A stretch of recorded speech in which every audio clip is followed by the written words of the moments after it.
introduction, and good morning, everybody. Thanks for taking the time to come in and listen to this. My name is Jeremy Evans. I am the principal consultant of Constant Consulting.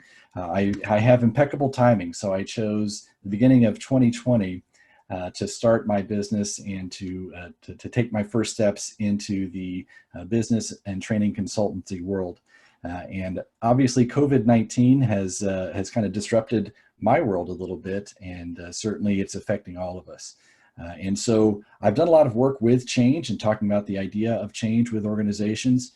So as I was having some conversations with Kathy and Shelby and Joan and folks at the Chamber, we felt that this might be a good topic to talk with all of our members about. And so again, I really appreciate you coming in and taking time to spend it here today to talk about change. And here's what we want to get into. So I want to talk specifically about the idea of change versus transition. And so a lot of times we'll use those two terms interchangeably, but there are some very specific definitions that we're going to put around the idea of change versus transition. So we'll talk about that and discuss a couple of the differences. We're also going to look at a widely known three-phase model of transition. And so we'll talk about each one of those three phases and discuss a couple of different strategies and techniques that you as business leaders or as managers of people can use to help move your people and move your teams through the different phases. So the idea of moving people through the phases of transition, to borrow from our contemporary vernacular, is to flatten the curve. So as people go through their reactions to change, we want to try to do everything we can to diminish the amount of time that they're spending either with struggling or staying in place, and also lessen the impact that change has upon people as well. And then finally, we'll talk about how you might be able to apply some of this. So as Shelby mentioned, this is going to be available as a recording. So it's something you can always come back to and refer to. And I'll also be able to send out the slides as well as a couple of different job aids and coaching worksheets to you as well. So I'll get the list of participants. We'll have some resources available for you at the end. All right, so when it comes to change, when it comes to dealing with change, especially with an organization, there's a couple of different pathways or approaches that organizations need to take. And a lot of this, even though we're dealing with the coronavirus, we're dealing with the outbreak, we're dealing with all the stay-at-home orders that are facing all of us right now, and it's creating a lot of disruption. When we talk about change within an organization, this applies to any type of change. So if it's a change that's forced upon us by external circumstances, or if it's a change that we're planning and we're implementing ourselves, the principles are still the same. So there's always going to be a process side or plan side, and then there's also going to be a people side as well. And when I say the process side, this is really kind of the what's and the whens, the empirical stuff about what we're going to change. And so this is the thing that we would say, okay, here's what we're going to do. We're going to implement this new ERP system. We're going to shuffle the leadership structure. We're going to open a new location. We're going to approach a new target market. And here's exactly what's going to happen. So a lot of times it's oriented around a project plan. You might be using a Gantt chart for it. You'll have a timetable. You'll have owners identified and specific deliverables. And it's an absolutely critical part of any kind of successful change initiative. If we don't know where we're at and where we want to go, if we don't have clear goals and objectives defined and identified, and if we don't know who's going to be taking which actions to get us there, our change effort is probably not going to be successful. So the process side of change is absolutely critical, and we have to be able to do that effectively. And what I found is that a lot of organizations seem to do this very well. A lot of change management energy, a lot of discussion around change, the models that are out there. If you've studied change in business school, or if you've had folks come in and talk about change, a lot of times that focus is on the process side of things. What doesn't get as much attention in the organizations that I've dealt with in my career is that other pathway, and that's the people side, the people pathway of change. And it can be for a number of different reasons. So sometimes if we think about, or here's our outcomes, here's our goals, here's where we're going, sometimes we lose track of the fact that people are sometimes irrational. People are unpredictable.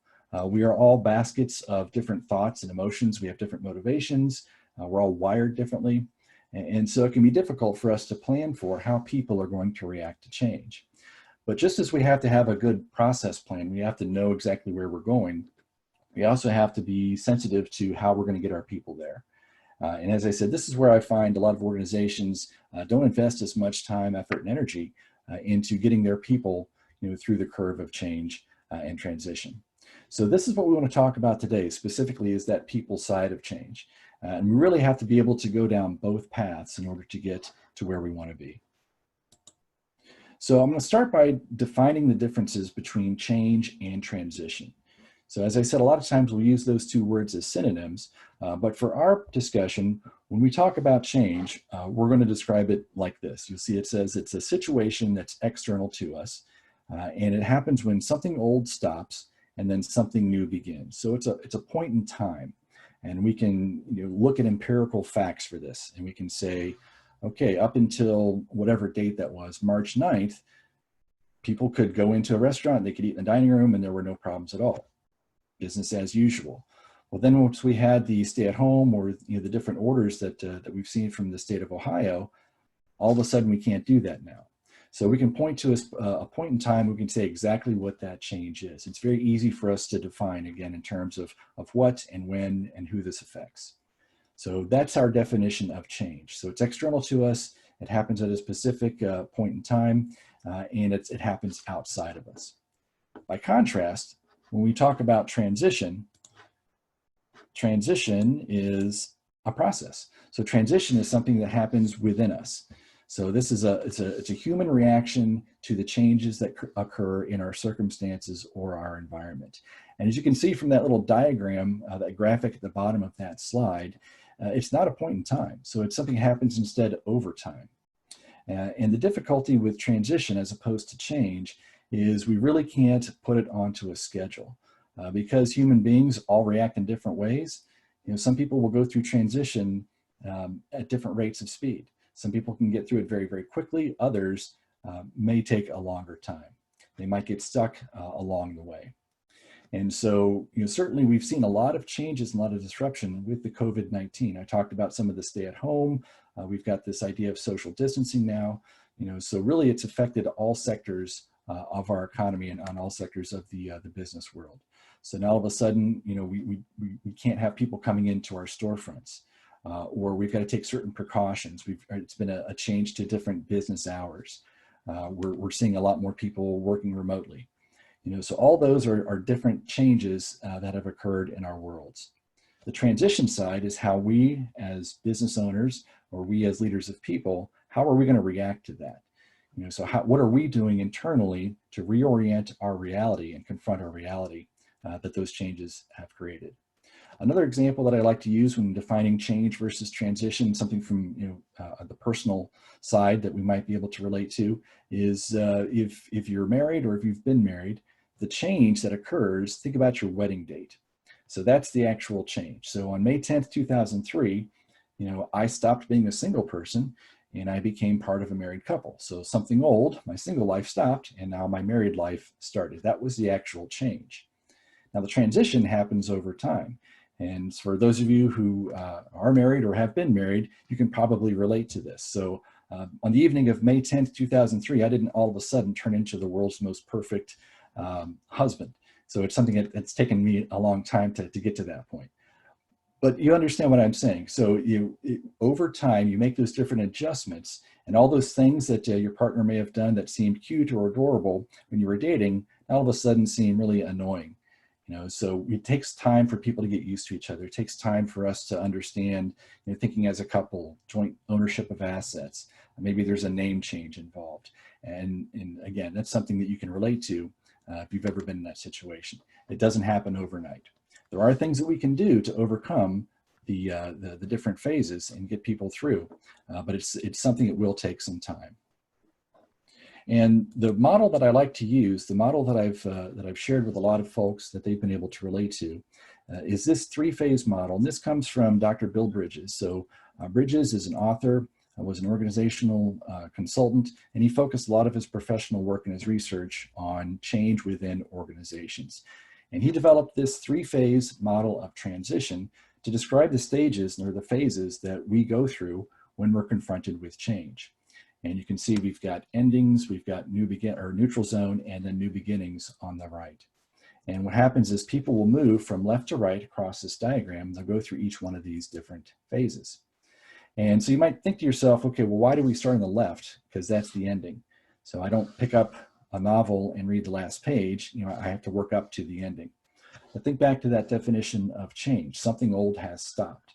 So in order for us to reconcile, in order for us to deal with a change and react to it, we've got to come to terms with whatever it is that has ended.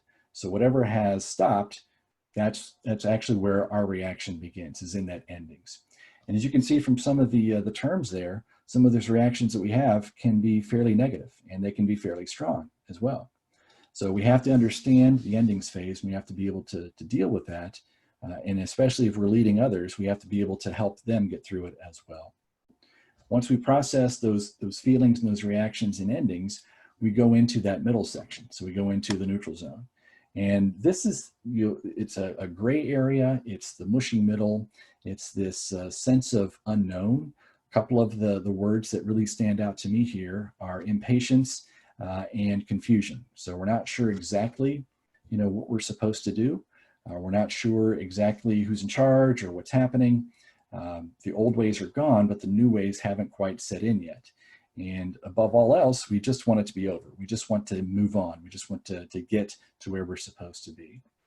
So the neutral zone can be a very uncomfortable place for us and for our people to be in.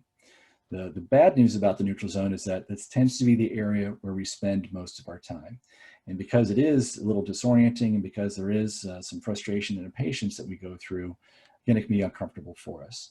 However, the flip side of the neutral zone is it also gives us a chance to try some new things, gives us a chance to create, innovate, and maybe try some things in this new environment that we wouldn't normally attempt. Once we move past the neutral zone, we get into this third phase called new beginnings. And the new beginnings phase is where we're almost to the end. So we're not quite there yet, but we know that the finish line is in sight and that we're going to be able to make it. So here's where I think of the image of the sun starting to come up at dawn. So we've made it through the dark of night, and we can start seeing some of the outlines of our environment take shape. So the light's coming up, we can see the trees or the houses in the distance, and we know it's going to be okay. So you start seeing a resurgence of enthusiasm, of engagement, of confidence, and we feel like, and sometimes people will say, I feel like my old self again, but you're not really your old self. You're really a new self. But you've got this confidence that you're going to be able to operate in the new environment that you're in. So here's where the change really has started to stick, and people's behaviors are starting to, they're doing the things that we want them to do behavior-wise. So 3 phases to that model, and I want to talk about each one of those phases separately. And as I said, we'll start with endings. So in any type of significant organizational change, a lot of things can come to an end. There's a lot of losses that people might feel. And the thing about some of these losses is that we may not think of these as big deals. We might not think of this as something that affects us because, again, each person is wired differently. Depending upon your particular personality or your experience or maybe your level within an organization, some of these may be more real or less tangible to you. Thing to remember is whether it's intangible or tangible, whether it's permanent or temporary, the pain is still there. So people will still feel a sense of loss, for a number of these things. And this isn't an all-inclusive or an exhaustive list. This is just some of the most common things that people will feel that they have lost. So a big one is control. So we've seen this a lot with the COVID-19. Some of the decisions that are being made, some of the factors that are at play, they're beyond our control as business owners and as leaders within the community. So we have this sense that, I can't really make this decision. I don't have the autonomy or the authority to make this decision. It's being made by somebody else. And so we start to feel this idea that we're not in control, and this can be a very, very frustrating feeling. I can relate to this. I suffer from seizures, and a few years ago I had a seizure and I wasn't able to drive for 9 months. I had my license taken away from me. And what I found was that I had lots of friends and people who could give me rides. My wife could take me wherever that I needed to get to. Getting from point A to point B wasn't the problem. But what I discovered was I was a very bad passenger. And so I didn't like riding in the car if I didn't have my hands on the steering wheel. And I turned into really a passive aggressive person, and I would look over my wife's shoulder in the left lane and just kind of drum my fingers and say, why aren't we passing this guy? And it got so bad that she wanted to get me one of those Fisher-Price toy steering wheels to hold on to, just so I could feel like I was in control. So loss of control, again, is something that a lot of people will feel, and we have to be sensitive and empathetic for that. The other parts that you see up here, loss of relationship, loss of connection. This is something that a lot of people are dealing with now. Because so many more people are working from home or working remotely, sometimes we take for granted those personal interactions that we have if we're used to working in an office. And for some people, they might say, this is great. You know, I can just go to my kitchen and get coffee whenever I want. I can wear sweatpants or pajamas or whatever. But at some point, you start to realize I kind of miss hanging out with people, you know, at the water cooler and talking about, you know, the game that was on last night, or just, you know, checking in, seeing how my coworkers' kids are doing. You know, all those little interactions are things that we might miss. And so again, relationships, you know, for some might not be a big deal, but for others can be a very big deal. The loss of competence is another one. You know, so if we're used to doing something in a certain way, and all of a sudden we've got new ways of operating, we've got new procedures, if we have new technology to learn, whatever it is, all of a sudden we don't feel like the expert anymore. We don't feel as secure in our knowledge and confidence of how to do something. So just a few different examples of the different losses that people might feel as a result of change. And as I said, I've used COVID-19 as a common context for all this, but think about this for other changes. So obviously the coronavirus is not going to be here forever. At some point, everything is going to go back and stores are going to open up, and we're going to be able to, you know, to get back to the way things used to be. But there's always going to be change facing your organization. The change might be a new competitor. It might be a new strategy. It might be a new location.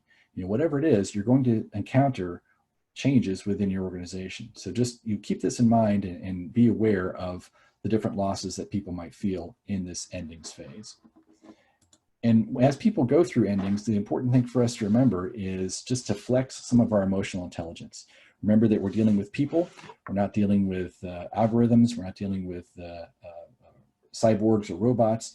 And so because of that, we have to step into and reach out of ourselves a little bit and flex some of those emotional intelligence muscles. So there's different ways we can do this. We can start with acknowledging losses. A big one is also identify what is and is not over. So sometimes people react to change with, I call it the Chicken Little syndrome. And they'll say, well, you know, I've lost this, now everything is hopeless, it's never going to be good.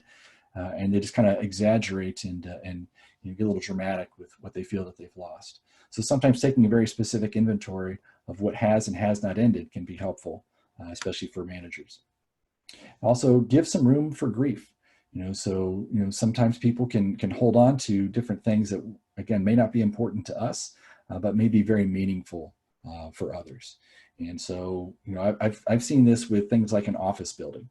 So some people might just really enjoy working in a particular building or a particular office. And if we ask them to move, you know, it can crater them for a while.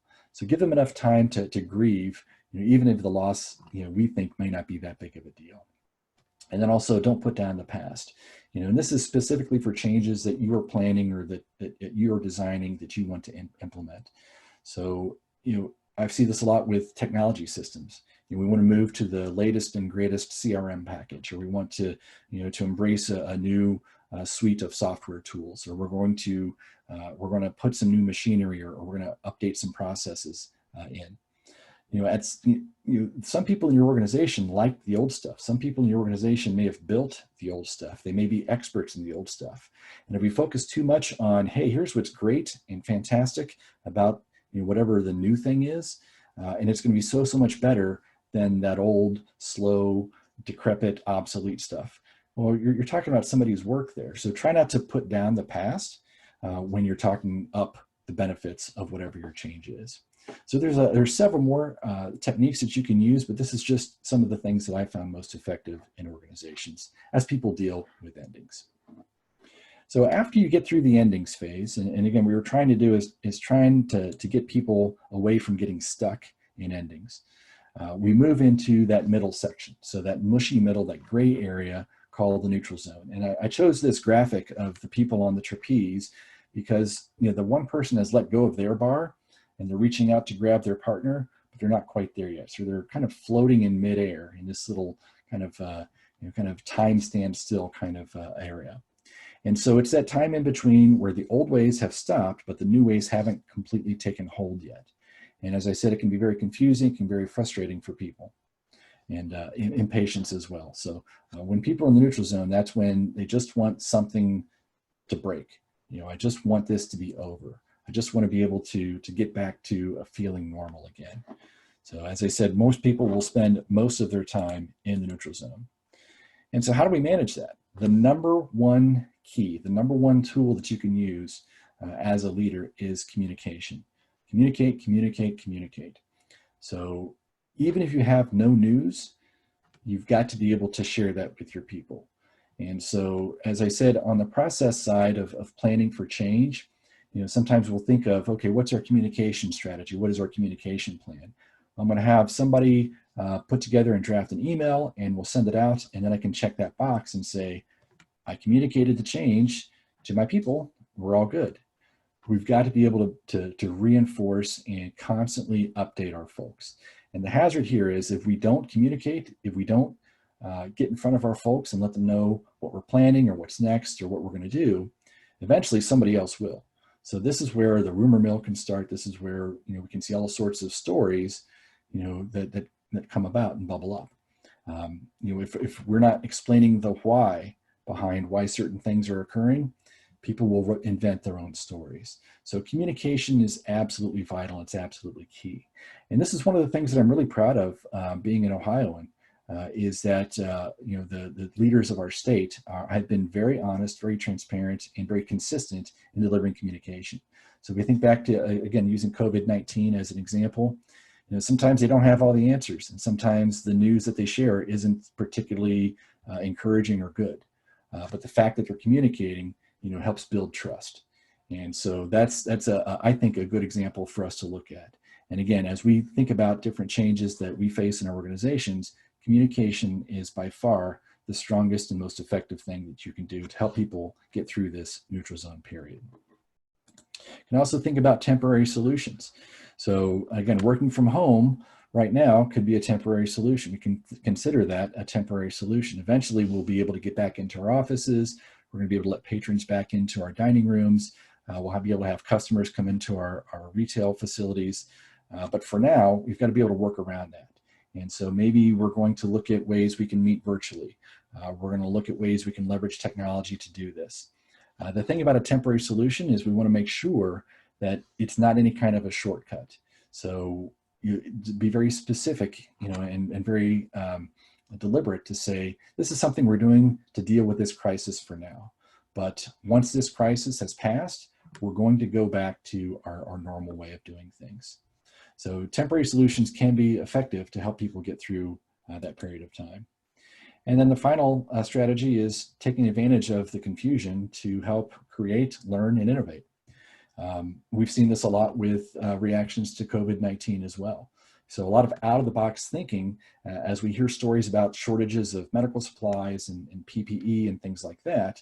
We're seeing a lot of organizations step up and think, well, how can I maybe leverage some of our expertise to help build ventilators or make masks or do whatever, but contribute in a way that they normally wouldn't.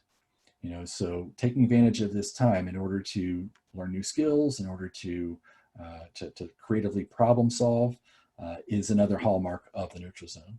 So this is something, again, if we're able to take advantage of that, sometimes really good solutions, really good ideas can bubble up. And it doesn't have to be a top-down effort as well. So this is another area where we can reach down into our organizations and we can say, okay, what are your ideas? Get down on the shop floor, talk to the entry-level associates, talk to everybody in your organization, because we can get a lot more ideas from casting a wide net than from just one of us sitting at the top saying, this is what I think the best idea is. So brainstorming exercises are very helpful to get us through the neutral zone as well. So once we get through that neutral zone, that's where we finally end up in new beginnings. And this is, as I said, using that example of the race, we're not quite there yet. So we can't stop running. We're only at mile 23 of this marathon, so we still have 3 more miles to go, but we know that we're going to make it. We have this resurgence of engagement, of energy. We really start to feel the confidence come back, and we believe that this change effort is going to be successful. And so that's the hallmark of that new beginnings phase. As a phase, it's not something that lasts very long. So once people really start to feel good, that's when we can, again, keep priming the pump a little bit, but really we're almost to the end. We're almost to the point where people have completely bought in to that change. So some of the ways that we can support that, again, if this is a change that we're implementing, you continue to tweak and fine tune it. We're not going to tear stuff down and start from scratch, but if there's minor improvements that we can put into place, let's be able to do. Let's have enough flexibility where we do that. And this is where the idea of getting feedback and having two-way communication really comes into play. So, again, collaborating and getting some ideas from others to understand, okay, what this is how we thought it was going to be, but we see some minor issues. How might we be able to fine-tune those and really make it as effective as possible? Continue to reinforce. So reward behaviors. So anytime we're doing any kind of a change, people are going to have to do something differently from what they were doing before. So if you see that behavior, praise it and say, this is exactly what we want. So as people are, I heard Dr. Acton say the other day, be kind. Kindness is contagious. Let's practice that. So if you see your employees, really stepping into that, really leaning into the idea of kindness, say, you know what, that's great. Because the kindness that we show in a time like this, those customers are going to remember that, and they're going to come back and remain loyal to us. Give opportunities for practice, and I talked about collaboration as well. And then also think about ways that we can celebrate some wins. So as we are starting to see the sun come back up, and as we are seeing successes and our changes having the positive effects and the good outcomes that we want, how can we take the time to celebrate and say, you know what, we've gotten through this. We've been able to do this effectively. So publicize that and reward people appropriately. So that's just a quick overview of those 3 phases. So what do we do now? So where do I go from here? The best thing that I can recommend is to start with yourself. I use the saying, put your own oxygen mask on first. Because as a leader, it's going to be very difficult for you to credibly lead people through transition if you're still stuck in the endings phase yourself. If you're still stuck and in that neutral zone, it's hard to guide others, all the way into new beginnings. So assess. Start with assessing yourself and understand that if there's things that you need to process, take yourself through it. Take yourself through that, and then you'll be better equipped to be able to guide others through it as well. Come up with a plan. So have a plan for guiding your people through transition. So dealing with organizational change is not just the project side, it's not just the process side, but have a plan for how we're going to support our people. Another thing I will say is that when it comes to the plan, make sure that it's inclusive of all parts of your organization. So if you've got a larger business or a larger leadership team, this can't be something that just gets farmed out to HR. This can't just be a person who's in charge of employee engagement. Really requires everybody in the organization to pitch in, and especially leaders. So if leaders model the behavior that we want, people will see that and they will play along. I've already talked about the importance of communication. So think about ways that you can vary the modes that you use for communication. So I used to work in a very large organization where email was the norm. That was the preferred way of communicating. Email has its advantages. It's great. It's fantastic. In an organization like the one I was in, with sites all across North America, email was a cheap and effective way to get a message to hundreds of people. But it can't be the only thing that we use. So think about ways to engage people in all hands meetings, quick huddles on the floor, signage. Whatever it takes, be able to communicate and be able to have a mechanism where we're listening and not just preaching the message, but understanding, getting some feedback and getting some questions answered by our people. And then finally apply it. So take this information and put it into practice, put it into use.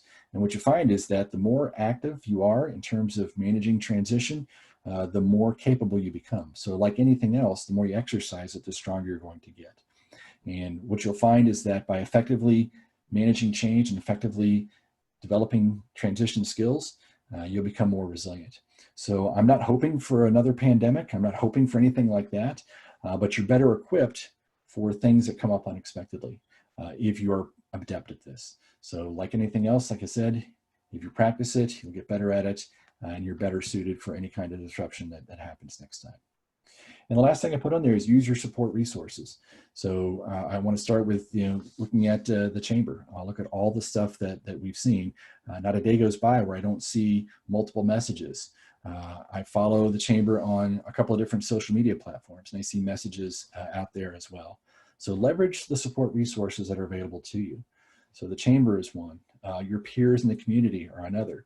The governmental leaders locally and at the state level.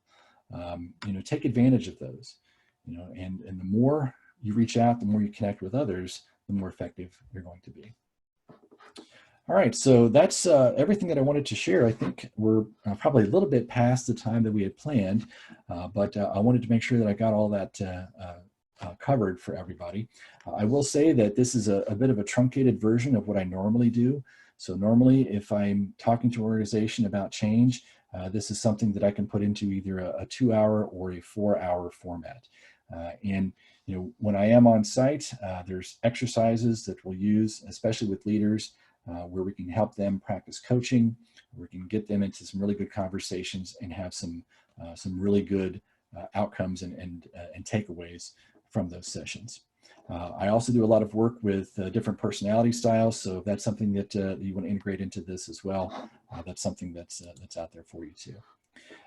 Just from a logistics point of view, I did mention that the slides will be available, so I will email the slides that I've used as well as some additional tools, a chart that contains the 3-phase model, as well as some additional points on how to help managers cope with dealing with their people as they go through transition. All right, so now I'm going to pause and